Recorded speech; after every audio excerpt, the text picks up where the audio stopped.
Ngizothanda ukuthi ngikubingelele ngiphinde futhi ngikwamukele khona la kuZimi Life. Sengiphinde ngabuya ke Funeze my brother's keeper. Before nje ngihlale kodabeni, ngicela ke mbukele ungakhohlwa ukuthi ke ulike and usubscribe. Namhlanje ngiphethe kaMathize my brother's keeper, izinto nje okumele uzilindele lapha ku my brother's keeper kuloke leli week esikulona. So la ngizoqala ngendaba ke thinta uMamchunu.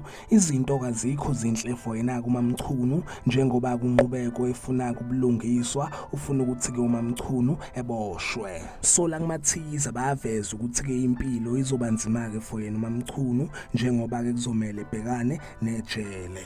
Babeke sebeveza futhi ukuthi ke kunento ke ebhlungu ezokwenzeka kuyena kuMamchunu. Uzodlula kuMamchunu emhlabeni and kuzoba bhlungu kakhulu ke for umndeni wakwaMshengu enonqubeko ke naye uzobeka iblame yena for yonke ke lento eyenzakele and ke uzoblame nanoma wakhe uDoreen Majola. So kunjalo ke mbukeli, konke ke lokhu kuzokwenzeka kuloke leli week esikulona. Bengike ngakhuluma ngendaba yakhe uMamchunu yokufa before, into abangayivezanga ke lapha kuMathize ukuthi ke uMamchunu uzofa kanjani, kodwa ke indlela abaveza ngayo baveza sengathi ke uMamchunu uzozibulala ngenxa yakhe kunqubeko.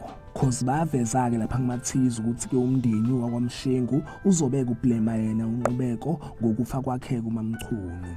Sengivala ke lambukile okunye abakuvezile la okubalulekile, baveza ukuthi ke uSibusiso uzotshela kuDido ukuthi ke engaqhubeka nempilo yakhe and engajola uma ke kukhona umuntu amthandayo. Aphela lapha ke mbukela Mathize ayo ke my brother's keeper akuloke leli viki. Ngicela ke mbukela ungakhohlwa ukuthi ke ulike and usubscribe. Ake ngithi ke danke, ngiyazi bongela.